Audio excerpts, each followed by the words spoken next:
तर अचानकच दवाखान्याची वाट धरावी लागली होती, कारण माझ्या छातीत पाठीत इतकं अचानक दुखायला लागलं होतं ना.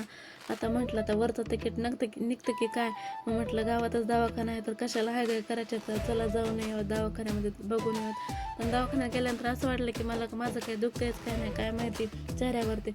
इकडं ब्लड टेस्ट वगैरे केलेल्या होत्या. त्यानंतर ती छातीची कोणती टेस्ट असते ती ECG का काहीतरी म्हणतात त्याला, ते टेस्ट वगैरे त्याच्यात तर नॉर्मल होतं. ब्लड टेस्ट अजून आलेलं नाही. तर इकडे अशा एवढ्या गोळ्या दिलेल्या होत्या, गोळ्या वगैरे खाल्ल्या होत्या. त्यानंतर इकडं गहू वाळू घातले होते, ते भरण्यासाठी गेलेलो होतो गहू. आणि मॅडमचं इकडं गव्हामध्ये खेळणं चालू होतं बघा. स्वतःच्या शेतातले गहू आहेत, त्याच्यामध्ये खेळण्यासाठी पण एक आनंद आहे त्याचा, आणि बघणाऱ्याला पण आनंद वाटते. हे गहू विकत आणून त्याच्यामध्ये खेळायचं म्हटलं असतं तर कसं वाटलं असतं. तर शेत असणं सुद्धा एक महत्त्वाचंच आहे. शेतकरी म्हटलं तर त्याच्या इतकं सुखी कोणीच नाही.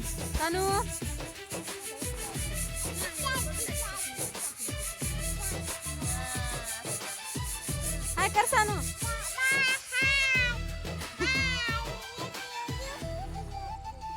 बघू का म्हणा तुम्हाला.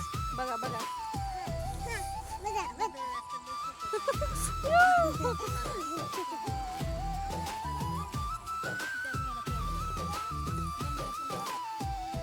तर इकडं काय मॅडमचं असं काय चाललेलं होतं, गव्हात बसून इकडे नमाज पडत होती की काय काय माहिती.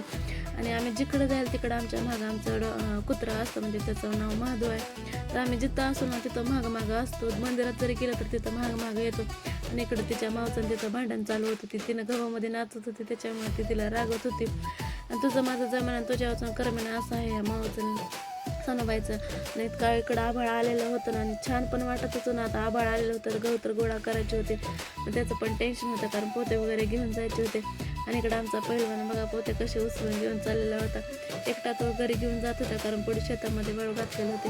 आणि मॅडम रडत झोपलेली होती, कारण तिला एकदा झोप आली का तिला काही सुधरत नाही, मग जेवत नाही काही नाही. पहिल्यांदा जेवायचं म्हटली, पुन्हा न जेवताच मॅडम झोपी गेलेल्या होत्या.